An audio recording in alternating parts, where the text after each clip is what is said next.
Welcome to On the Rec Yard, Women's Prison Podcast, where we are live on the... Well. Well, hello, everybody. I get to introduce the podcast tonight. I hit the button just perfect. Y'all may notice that Marci's not here. She missed turnout. They called rec. She was still, I don't know what she was doing. I don't know if she was getting out of the shower. I don't know if she was arguing with Brittany. I don't know. But I would be at rec by myself, wandering around. And you know how that is, Lori, when your friend doesn't come to rec and you end up just walking around, or some rando walks up to you, and then you're like, how am I going to get out of this for an hour? I don't know how I'm going to get out of this for an hour. So here's Lori. Here's Lori. Here I am. Who has come. She came to rec too, and so her friend didn't come, so we're hanging out right now. Yeah, let's just be honest. Do I really have any friends? You really don't. You really don't. Miss Jerry's here. Hey, Miss Jerry. Miss Jerry and I did a lot of time together. Lori, I think you know that, but I just wanted to remind you again that I have friends. Thanks for that. Oh. Well, I'm super glad that you were able to hang out tonight. Marci actually was traveling, doing some presentations and stuff, so she's stuck at the she's stuck at the airport. And here's the deal: I just went ahead and streamed it to her YouTube. So Thanks, we'll see. We'll see what Marci says. If y'all notice the graphic I used, that was a screenshot of me and Lori fighting in prison. So you might want to check that out. Lori, tell people who you are before we get into our weekly recap. Who are you? Who the hell are you? Most times I don't even know. Who do you want me to be today? I'm Lori. Everybody, this is my prison wife. Here we go. We're not even 2 minutes in, and here 2 minutes it's going to be a long hour. It's going to be a long hour. And we've got, today is Wednesday, right? Suddenly I thought, is today not the right day? We've got a long week. Well, are you going to tell people who you actually are? Okay, so I'm Lori. I know that we're not on a Lioness sponsored event. So in what context, who am I? I did some prison time. I did some prison time in Texas. I got out in 2015. Moved to the Austin area smack in the middle of COVID, just like Jennifer Toonche did. Some might say that I followed her. I would counter with, she followed me. I don't think so, because you knew who I was because you stalked me from the Echo, from the newspaper, you guys, that I wrote a column. Stalking a woman's, what was it? Quit playing like you don't know. No, I knew who you were. I did. Oh, okay, well, we have to do this real quick. Hey. Isn't that nice that Marci's here with us in spirit? Marci's the only reason I am here. You're a bitch.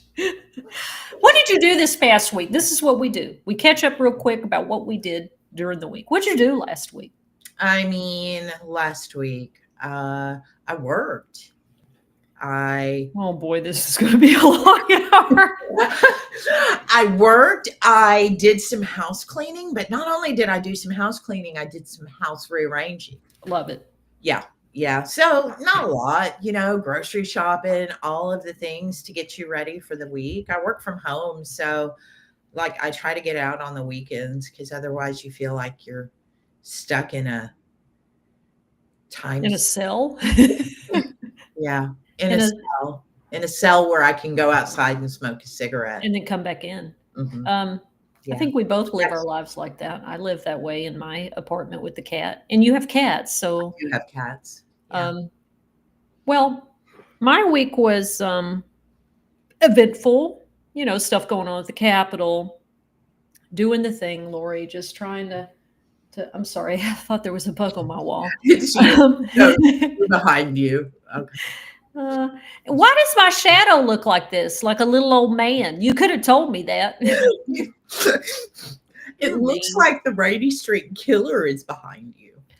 Look, I want to let people know that I helped Lori rearrange her house. I drew a picture of where I wanted to move the furniture in her bedroom, and I think it turned out well. Yeah.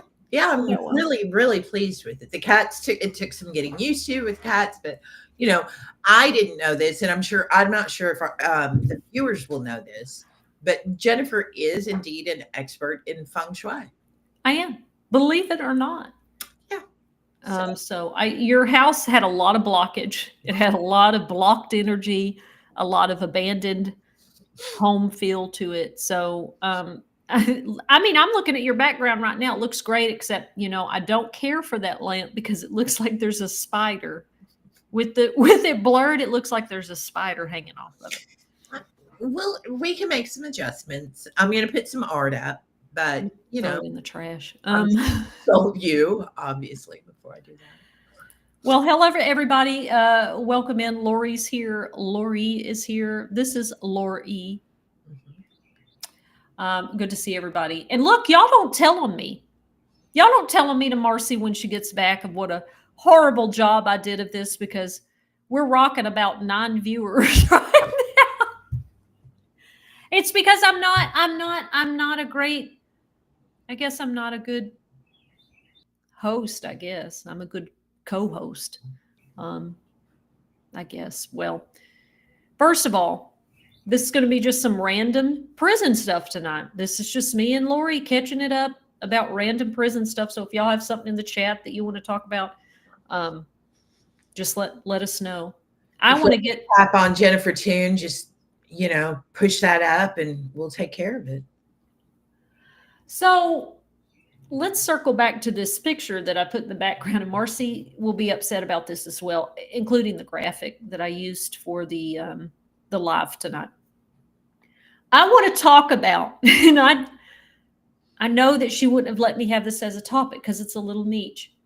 I want to talk about how Yellow Jackets as a show, about teenage girls stranded in the wilderness and trying to survive, and then their adult life. You have 2 story lines happening parallel during the show. You have the teenage girls trying to survive the wilderness after they've crashed.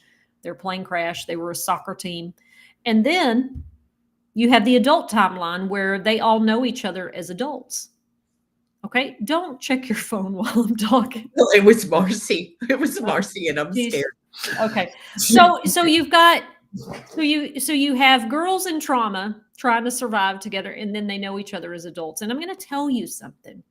I don't even think Orange is the New Black captures the complex trauma bonds that girls and women have with each other when they survive something traumatic the way that Yellow Jackets does. Is there a little fantastical stuff? Season 2 was not great, but the characters, they're stunning in the portrayal of relationships. What do you mean, to counter that, I don't think Orange is the New Black really tried to talk about that trauma. Orange is the New Black did show relationships pretty right, and kind of that boring minutia sometimes. Yeah. Minutia. I hate you. Kind of that whole world stopping kind of thing, but yeah. Hey, Crystal, thanks for coming tonight. We're currently discussing how I feel like Yellow Jackets really captures really what it felt like to be in prison. Like them in the wilderness is very much those bonds I feel like that we had with each other in prison, and especially the adults. Like, didn't you see the adults? Like they love each other, but there's obviously some complicated emotions that go behind that. And you see the paranoia, you see the suspicion, you see the manipulation, even in their friendships. It's pretty stunning. I want to know if anybody listening or watching watches Yellow Jackets. It's that great. And also, I'm a Shauna Shipman stan. Honey, I love that woman. I love that. I love both of those actresses, but I'm in love I'm in love. What a complicated character who is just pretty much turned into an absolute psychopath because of what happened to her. My God. Because of what happened to her. What is your favorite character on there? I mean, it's hard to say. Of course, in the beginning, it was Juliette Lewis for me because I love Juliette Lewis, but I think I'm going to have to agree with you. I really also like Misty too. And I loved that first interaction because I stopped watching it for a while and you kind of got me back watching it again. But I loved that story where Juliette Lewis, Natalie, maybe you can describe the scene where she's about to drive out to see that guy or to check on that guy, and Misty had disabled her car. And I thought, this is exactly what would happen in prison. Like, Misty comes and picks her up and acts like she's not the one who disabled her car. They're mad at each other. They hate each other. Misty goes in and gets her a candy bar. And it's great. It really, I like Misty's character. She was kind of the misfit that just wanted to fit in. But she's so smart. And I'm going to tell you, season 3, Melissa reads Shauna for filth. And let me tell you something. She pays dearly for it. Dearly. And I just relate so much to that, you know? Well, I think that when you invited me on here, which I'd just like to tell all the viewers, it was late this afternoon. So I feel like I was probably like maybe the 6th or 7th choice. But wrong. You're a liar and the truth of God isn't in you. You're a lying poor mouth. That's right. You said, I said, well, what are we going to talk about? And you said second chances. And I feel like in a way, those girls had a second chance too. But it was almost like this whole, did they have this legitimate first chance? You know, because there was a lot of trauma that happened to them. And how do you come out of something like that so traumatized? And the world's like, oh, look, you're back. Yeah. Now go be normal. Right. No, that's it right there. Like, and when you do talk about second chance, when the girls finally get rescued, which we haven't seen yet, there is a lot of things that they did to survive in that environment. Things that they're not proud of when they go home and they become adults. And you see Shauna as somebody that in the teen timeline, through all of the things that happen, she becomes very hard. She becomes very angry. She becomes very like a little, they call her the bisexual, what's the Russian guy? Come on, menopause. Come on, man. Stalin. Bisexual Stalin. So she becomes this kind of dictator, just ruling the girls with fear and anger. But then when you go to the adult timeline, especially when the show starts, you know, adult Shauna is very sweet, nice, very like mommy, very just a nice lady. But underneath it, like when she chops that rabbit up. When she got that rabbit. You can see it underneath there. And so it's Wasn't like she looking out the window and she spotted it? She was like, yes. Mm-hmm. And the rabbit is a symbol of, with Jackie, her best friend that watched season 1, and you find out what happens to poor Jackie. But it does demonstrate, okay, you got this second chance at life, right? Like you got this second chance to go home, right? Because they're all doing this to go home. And well, what becomes of that second chance? Well, Natalie is lost in her addiction. They all, and there's a scene between Natalie and Misty where Natalie says, what happened to the guy you were dating? She was like, oh, didn't work, you know, and they all have this very persona. And Natalie says, oh my God, we're all like this. We're all like this. None of us can have healthy relationships.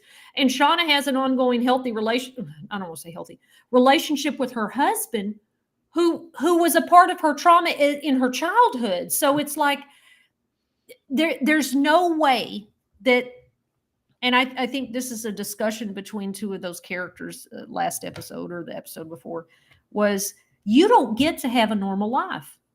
You don't get to have a normal life. And if you think that you can put all this away and not think about it again, You're crazy. And someone, which I read some of the spoilers, I'm not as far along as you are, someone is going to remind you where you belong. Yes. The postcards, the reporters, somebody's going to remind you of your past. And parlaying this into Second Chance Month, it's going to be housing providers. It's going to be people who give us jobs. It's going to be all of society who's like, hey, but remember, weren't you that girl? Weren't you that girl that was eating people out in the woods? Which we're dead. We hope we're not. dead. We're dead. Lori's already going to tell on us to Marci, Yep. and we're Yep. dead. Well, Lori, what do you think was the hardest thing about, I don't want to say second chance, because I feel like you and I have had more than two chances. What do you think, now that you said all that, like, what do you think is the key to a successful second chance or third chance or fourth chance? What is the key to success in that when the world continues to not let you forget? I mean, I think it's twofold, right? I think that you forgive yourself and you get rid of any of that shame or that guilt, and you own that shit. You tell your story before anybody else can, and tell it in a way that works for you. I've told this story a lot when I was in court-ordered therapy in, I think, my first felony charge. I was in court-ordered therapy, and I was talking to the therapist, and I said, I can't get a job, I'm in Tyler, Texas, and I can't get a job because everybody wants to run my background. And he said, conventional paths may never be open to you again. Mm-hmm, mm-hmm. But you can always find an unconventional way to get where you want to be. And so you ask that question, what is the hardest part? I mean, are you talking about those lowest level Maslow's hierarchy of needs, the food, the shelter, all the things, or are you talking about that greater existential thing? Yeah, I mean, I think for me, hey, Rayanne, it's good to see you. Thank you for stopping in. Marci's not here tonight, so I'm just going to apologize in advance. But I think that it isn't the basic need things. Like I know that we advocate for those, like, but I don't think that's been my greatest thing to overcome to fully embrace another chance. It has truly been my mental health. Mm-hmm. It has been my mental health. It's been my trauma. And I think going back to those two characters having it out, when Melissa's pretending to be someone else, and spoiler alert, she did marry the daughter of a woman that killed. She changed her identity, right? Like she said, I want a new life. I have a kid. I have this beautiful life. And Shauna says, you don't get that. You don't get to have that. It's never going to go away. Yeah. And I think the idea, or us trying to pretend to have normal lives, or trying to say, oh, that happened, it's over. That's why I ended up in prison the last time. Not just because I threw myself through a window, right? Which, by the way, I gave Lori a play-by-play. Step-by-step illustrated map. It was, I think I've still got the text. It was a real classic. It was a classic, and yeah, it was one for the books. I found pictures of the house that I broke into. Mm-hmm. Okay. And it was for sale or for rent or something. And yeah, everybody knows, they Google and look up old friends and all that. No, I didn't. No, you didn't. But I just stumbled on it. I really did appreciate it. It was because I'm usually a good storyteller. Mm-hmm. Now I do get to talking too much, but I gave a screenplay Here's the window I came through. Here's Here's the- the banister. Here's the dumpster I stood on. Yeah, it was Yeah. wild. It was incredibly well done. I don't even know where I was going. We were talking about our mental health. Yeah. Well, I don't really remember the thread that I was on. But I will say, yes, it was my mental health. And the reason why I ended up back was because I wanted to pretend like what happened when I was a kid, it was this thing that happened. Everything is fine. It's over. It's gone. Lori, the truth is it's never over. It's never over. Shauna's right. You will never have a normal life. You will never get over it. And so you have to make peace with it. Like you said, I have to accept this is my life. This is what has happened to me in my life. This is where I'm at.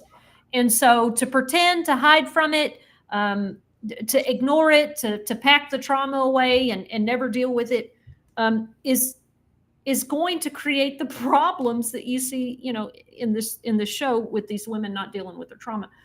So I think me being able to do that, and like you said, own my story and tell it first. In a way that feels good to me. Right. I just, and I get that people want to move on and not do that. And that's okay too. But what I'm saying that somehow they need to have that reckoning within themselves, Right. to say, hey, I have dealt with these things. I don't want to be an advocate. I don't want to have anything to do with criminal justice reform or any of that stuff. That's totally fine. But I don't think want to it's tell my coworkers. I don't want to, Right. I don't want the PTA ladies, Right. But I think having privacy and wanting to move on is different than pretending like nothing happened. Right. That's the difference.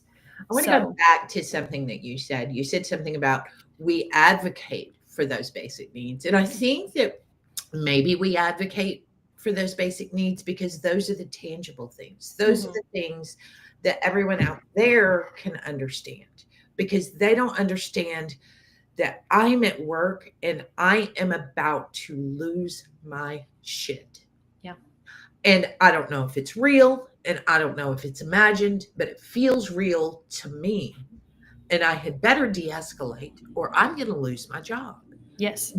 And it's those things. And it feels like those are the things that, y'all, I just want you to know that I'm not always like that, but I am like that. And I've been in therapy for a year now, more than a year. And I don't know if I'm just more aware of it. Maybe I am, but I think it's that this mental health stuff is really a lifetime that I'm giving a lot to it. I'm working hard on it. I think you're right. Like the base things, the basic needs, they're so incredibly important.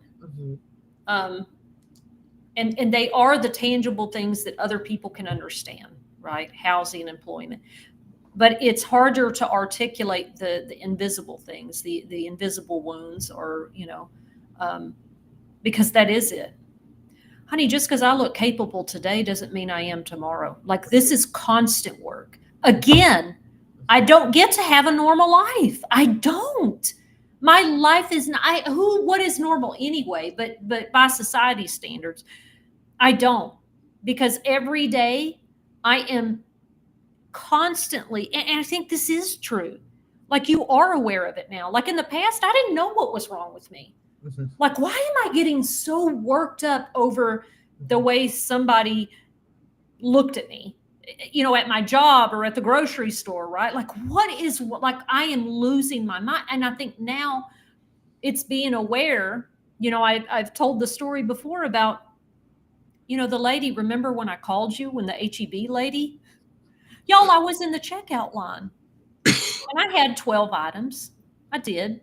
Sure did, over the 10. But there was a guy standing there with a full basket checking out. And it was real early, because I go early because I don't like the crowds. So 8 o'clock in the morning, there's nobody there, and there's nobody else in the little area. I call it the bullpen of where those self-checkouts are. So I just took my ass over there, and I went to scan one, and that lady come up to me, and she was 19. But she was over my shoulder, and she goes, "No, ma'am. No, ma'am." And I instantly, from 0 to 100, and I turned around, and she was like, "No, you have too many items. You need to go back out there." And Lori, I mean, I was a crazy person. I dumped it. I said, "You put the shit up yourself, bitch." And I am screaming, like I feel myself out of my body, like my body getting me out, but my mind is still wanting to engage. And all I knew was to get to my car and to call you. Yeah. And piecing that out was, remembering when I was 18 and there was an officer that picked on me tremendously when I first got to prison. And it was always during turnout, especially for chow. So to avoid it, I just wouldn't go eat. And so it was all those things. And people could say, well, this is an HEB, and 19-year-old employee. Well, she's in a uniform. And it wasn't like we didn't have 19 and 20-year-olds over us. Right. So it's like, it doesn't matter. But on the outside, I look like a raging lunatic. Feels real disproportionate, but not to you. Right.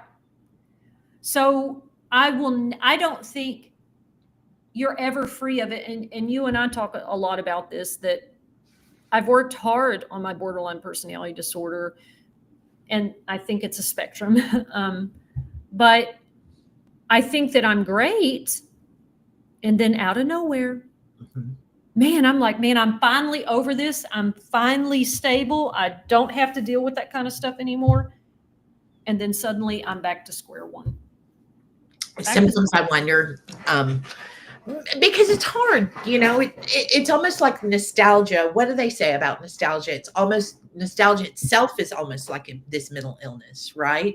And in retrospect, I think, is it because I was too focused on my basic needs when I first got out, and the survival, that maybe these things are popping up? But, I have these disproportionate responses, and it feels like, and getting to the core of that has been really important to me. But also, too, I want to touch on this idea of normal, and how I think that one of the most freeing things is, I have said at many times in front of many people, social media, all of the things, like, if y'all are friends with either one of us on social media, Jennifer Toonche tags me in some fly ass shit, right?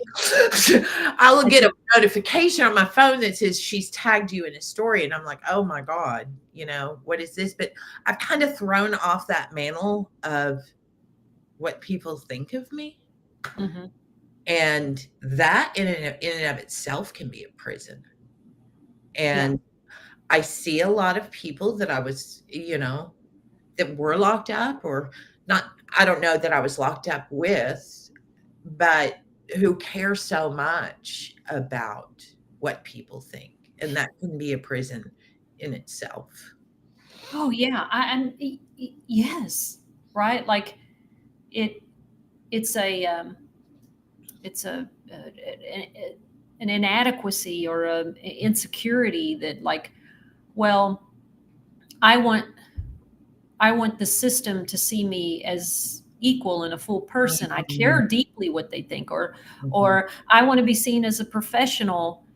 And so I care so much about these opinions of me, because I carry this insecurity about where I've been and what I've been labeled as for so long. And there is something radically freeing. Alexa, I told her recently, I said, girl, all my friends give me these great nuggets that I just store away. Y'all think I'm not listening to you, but I really am. Yeah. Excuse me? Nothing. Don't make me, because you'll be like, I'm scared. This hoe starts rattling tenfold every time we're on the phone. I do not. When was the last time I did that? So let's get back to this. Okay. So I do carry these little nuggets of wisdom. And I remember something happened when I first got to Austin. I don't know. I was just starting my little peer policy job, and I felt so insecure in front of all these people with their degrees and all their college education, which, girl, I have a college education too, but like I still felt really, I don't know, man. And I said something that it doesn't, I really don't get embarrassed, and I am pretty shame resilient. I think that's a defense mechanism, but something embarrassed me, and I was really overthinking it. And Alexa said, honey, I'm going to break it down to you. And here's the truth. People think that you're not well. They think you're crazy. They think you're an absolute Looney Tune. Dun, dun, dun. Right? Like they think you're crazy. Mm-hmm.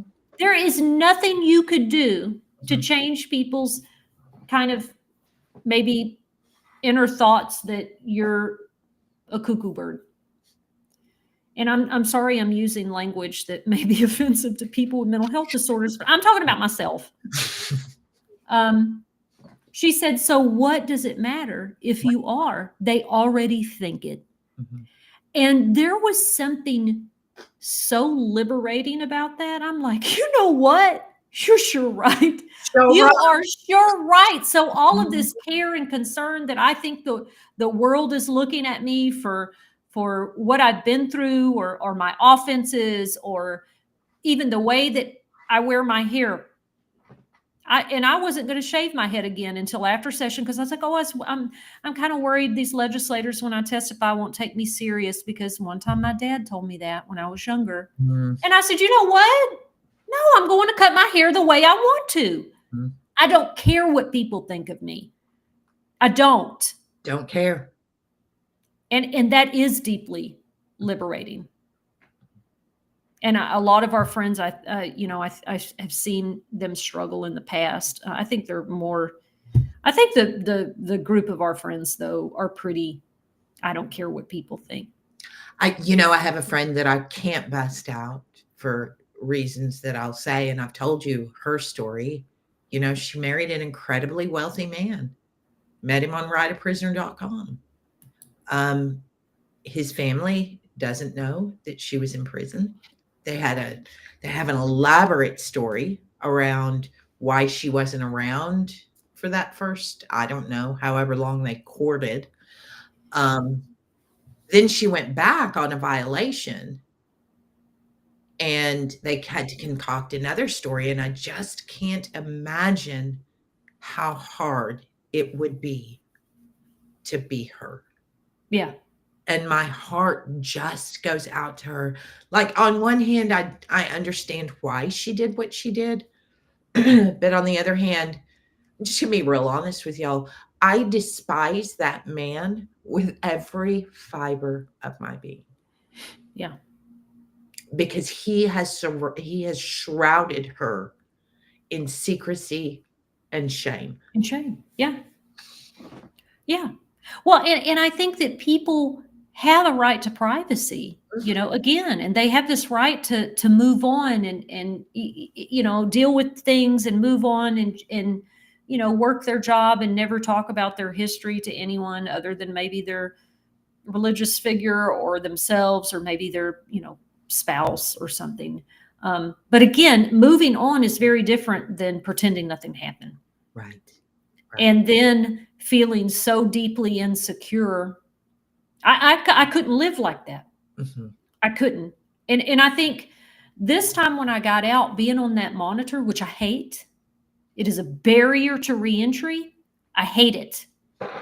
It forced me to, I couldn't pretend like nothing was wrong, or that I had to tell people I cannot come over there at that time. I have a schedule, a monitor. Like, it kind of helped me in a sense to be honest when I didn't really want to. It forced me to do that. Like, I don't want to say it helped me do that. It forced me to do that.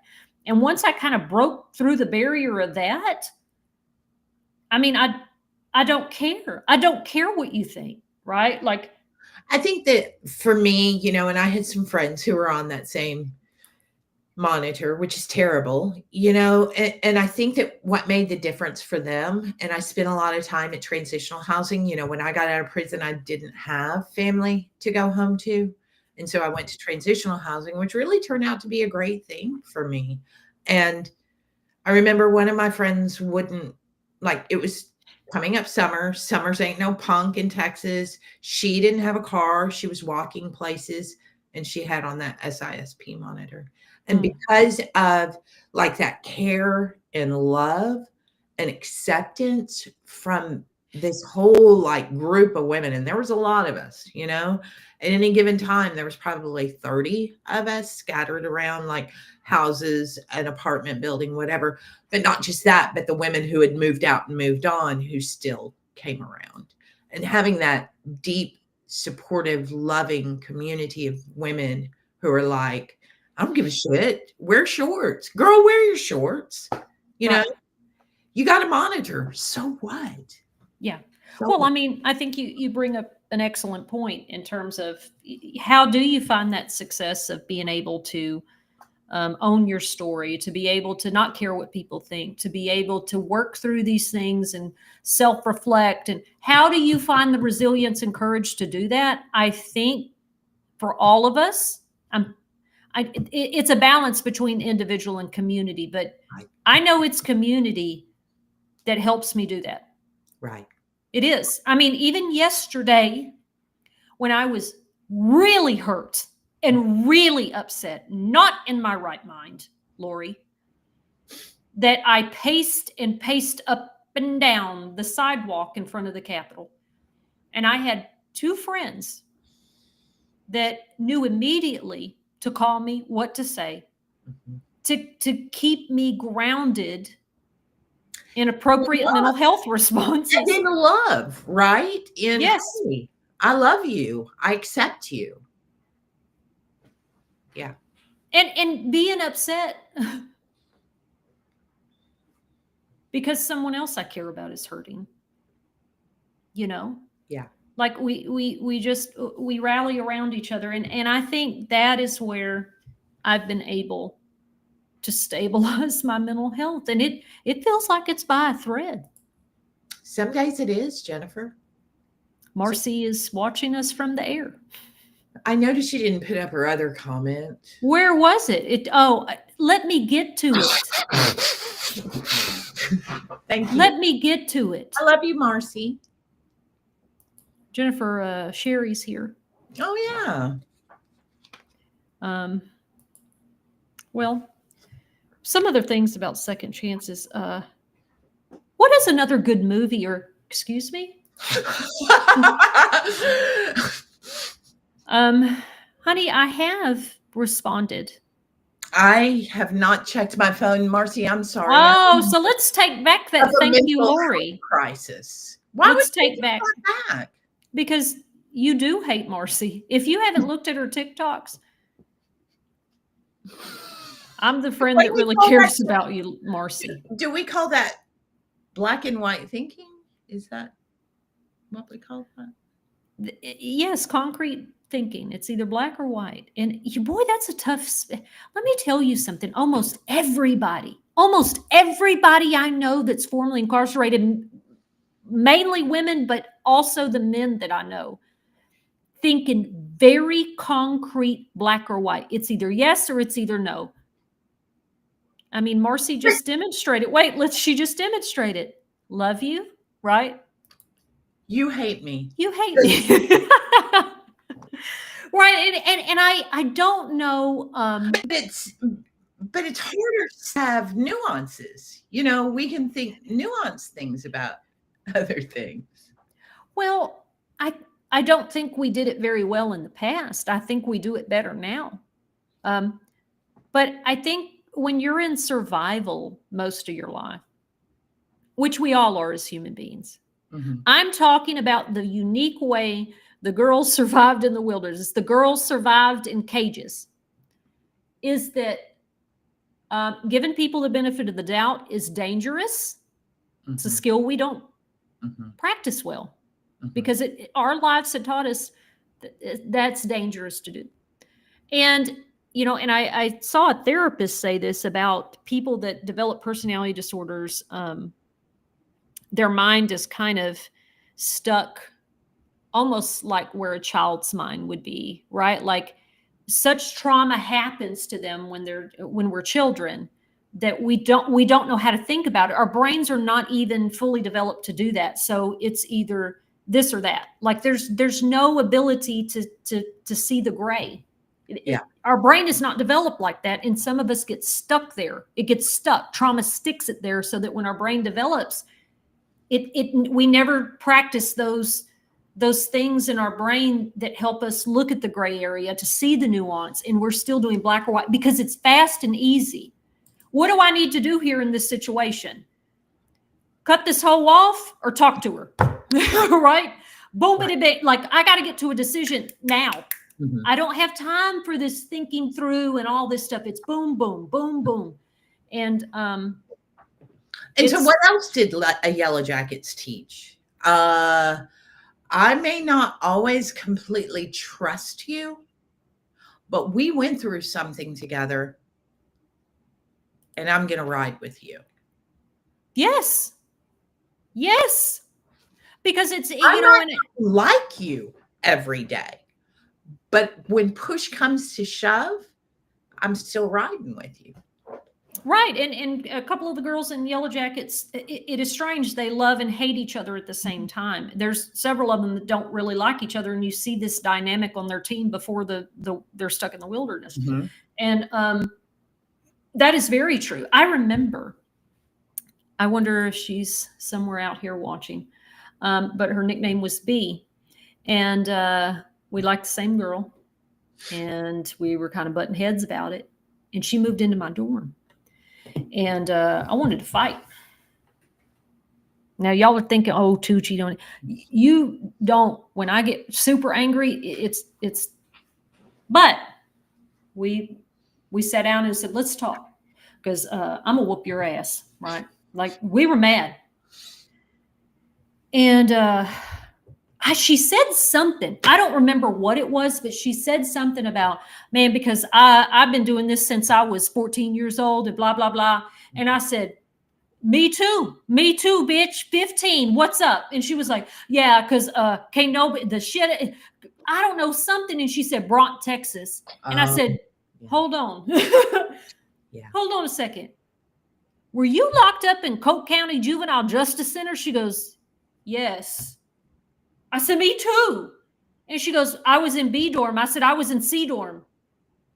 And those dorms never interacted with each other because C and D was like the big aggravated determinate sentencing. And then A and B was like indeterminate, kids that could go home after 6 months, a year.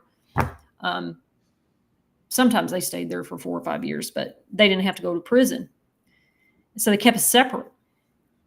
And she goes, whoa, like she was like, I don't know anybody that knows about, because they closed that facility. Well, they moved the girls out of that a year or two after I went to prison. So there's just this small frame of time that girls were housed at that facility. And I've never met one in the wild, which I met a boy who was a grown man on a random conversation on 6th Street one night, blew my mind. But no, just if I didn't know you and we were there in the same dorm together, I never met somebody else in the wild per se. And we just kind of sat there and looked at each other. And I said, I don't, the girl is yours. I don't care. Like, I won't talk to her. And she's like, no, I don't give a fuck. Like, I'm not going to talk to her anymore either. And she was like, no, we can't fight. Anybody that did time at Broughton, whatever you ever want or need, just tell me. Mm-hmm. And there is something about surviving together that nobody, now we may argue, we may not get along, we may, like Misty, Lori, I'll put sand in your gas tank. I know. I will. I know. We may not treat each other perfectly. We may be insane. We may fight. But I'm going to tell you something.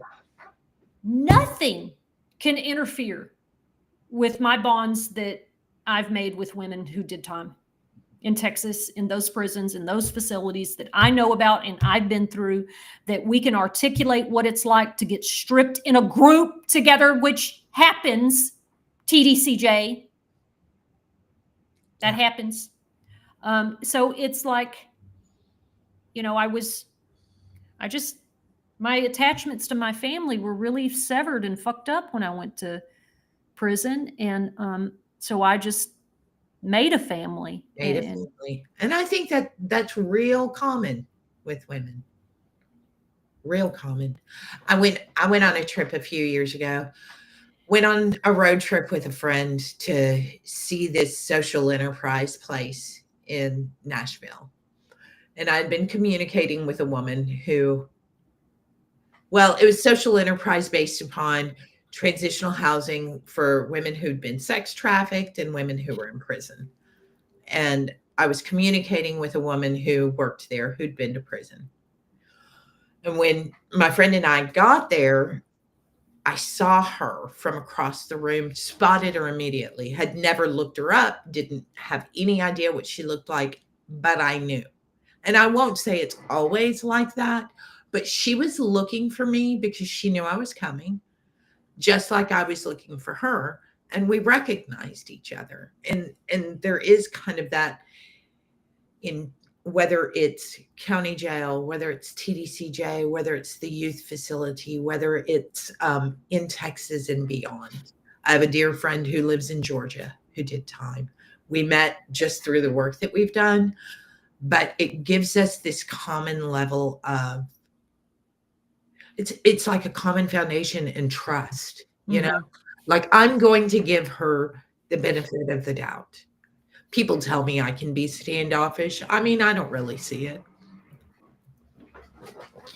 They're just making that shit up. But, I'll always give a woman who did time the benefit of the doubt. And I'm going to keep giving it to her. Because if she fails or hurts me, I know exactly why. I have more empathy. I have more grace for her. Because I understand, and it's shocking to me that, girl, let me not get into that. let me not get into that before I get. We're not on the phone. Remember, we're not on the phone. Now, in terms of second chances, talking about community, it has been formerly incarcerated women that have given me second chances. When I got my job at Subway, and I was on that monitor, I got my job at Subway and my job at Goodwill because both of those managers were formerly incarcerated women. Now, they had state jail felonies and they went to Plain State, and they were like, well, we're really not supposed to. Now, Subway was a little bit easier, but Goodwill, not a true. Yeah. I know. That could be a whole show. I know. And we talked about second chance hires. So I want to honor that a little step, an incremental step does still matter.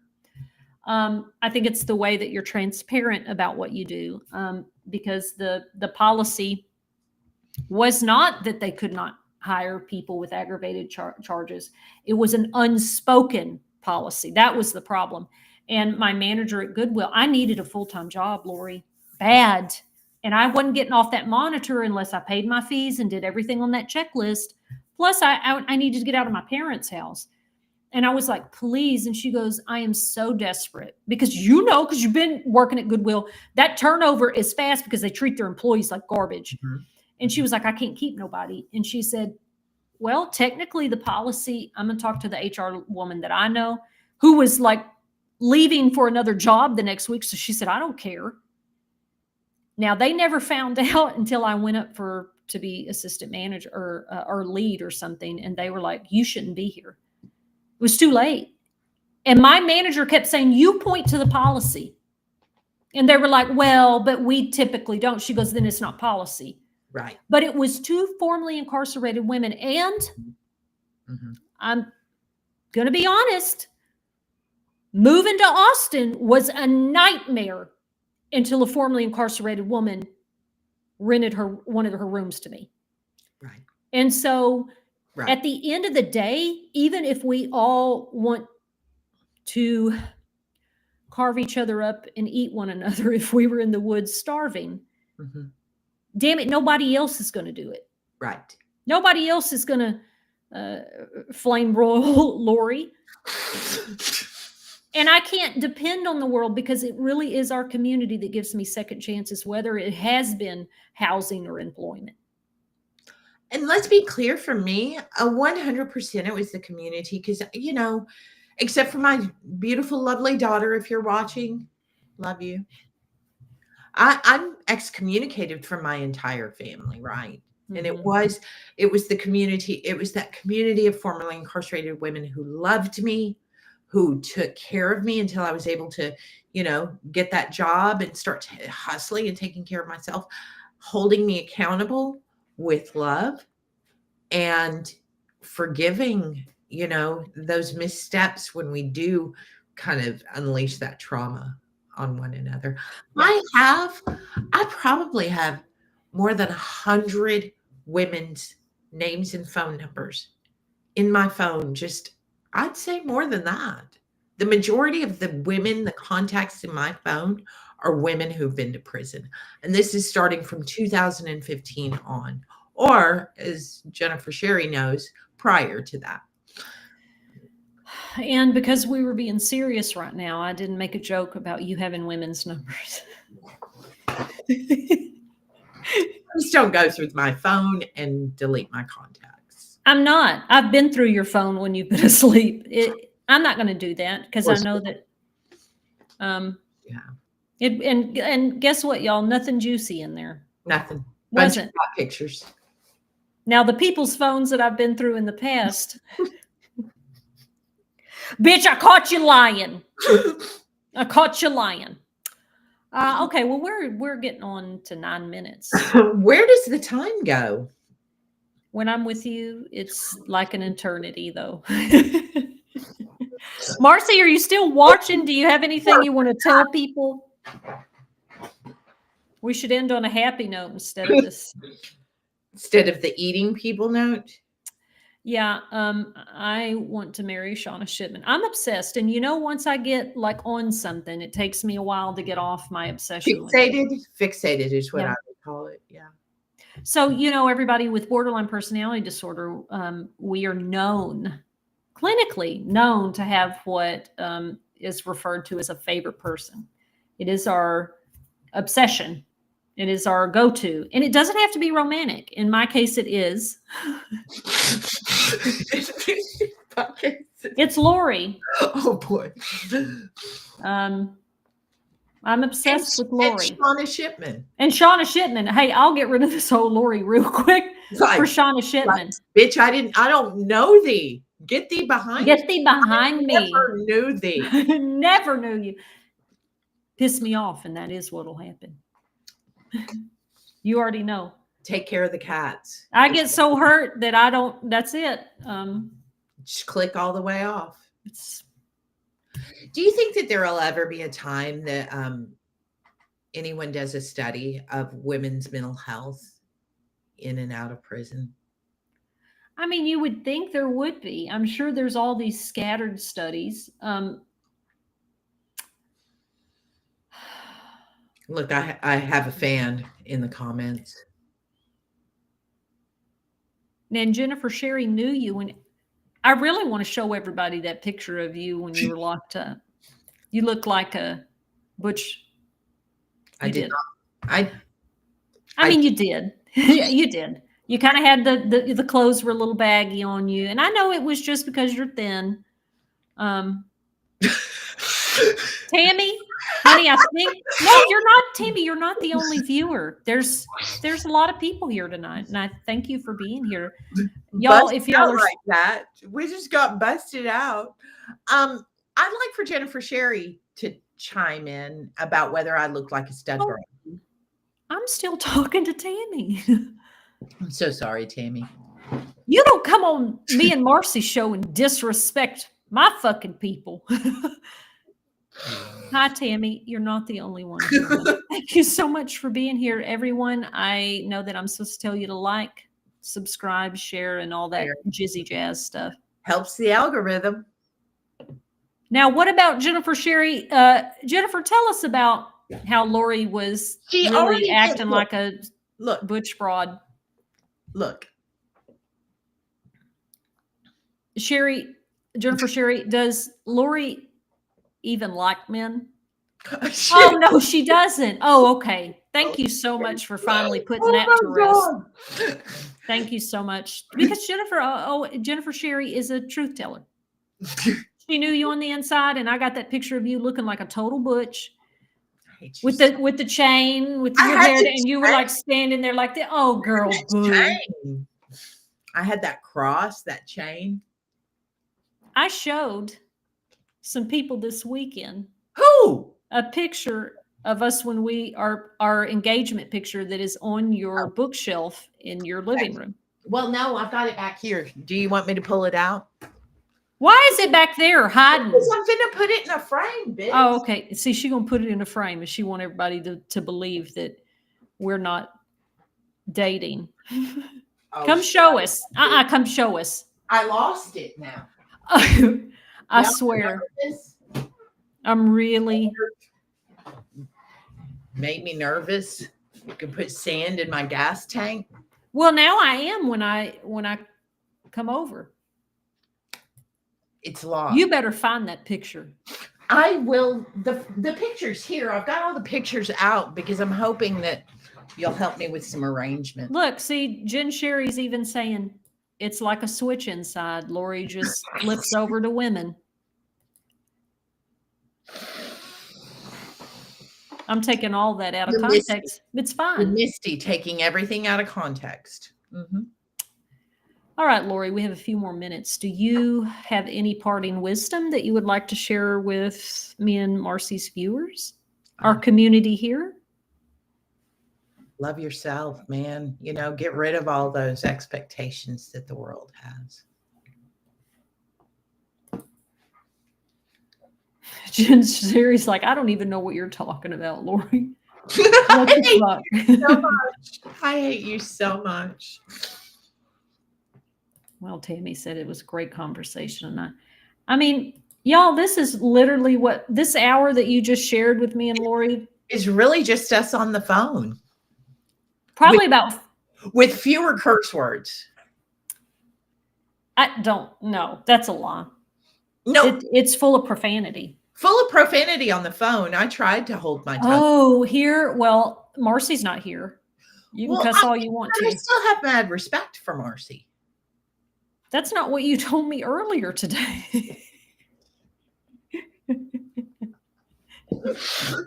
Brittany's going to beat the out of you. Brittany loves me, bitch. Brittany loves me. And I love her. You remember when I said we were going to have a funeral for our friendship if you dated a man? And Marci said, well, Brittany's coming, honey. Because if you do this to Toonche, it's over. But Marci was going to make Brittany go. It doesn't matter. Y'all, it's a Facebook event funeral too. So I got it on the record now for our community. Follow on the Rec-Yard. You'll get an invite when this all goes down. If Lori starts dating a man, because she's not going to date another woman but me. If she starts dating a man, I told her what's going to happen is I'm going to have a funeral. And I'm going to take our little picture, our little couple picture, all of our mementos, all the little things that I save. And I'm not a sentimental person. I'm going to put it in this little mini box that's going to be a casket. And I'm going to invite people over. And we're going to have a funeral for our friendship. Because it's over. It's over. Marci said, Lori, I agree with Toonche, and I'll be there. And Lori said, well, Brittany loves me. She won't. She goes, no, Brittany will be where I tell her to be. That's my wife. Marci, she will. Marci. And so everybody here will get an invite if Lori starts to date men. I'm cutting you off, and you know, and I know you know that deep in your soul. I do know that. And you're not ready to do that. You're not ready to do it. I'm just not really ready to date. men are pretty gross right now, I think. So That's because you like women, honey. that's not true. That's not true. I'm not going to do this with you. Look, it's 8:00, bitch. It's 8:00. All right. Well, everybody, thanks for hanging out with us tomorrow. I'm so tired. Next week, Marci, I really hope I did anything to help the algorithm here alone. And just talking about Yellow Jackets and Gumby or some crazy shit. Mm-hmm. All right. Well, thanks everybody, and we'll see you next time. Thank y'all for hanging out with us on the Rec Yard Women's Prison Podcast with Marci, Marie, and Toonche. Make sure and subscribe to our channels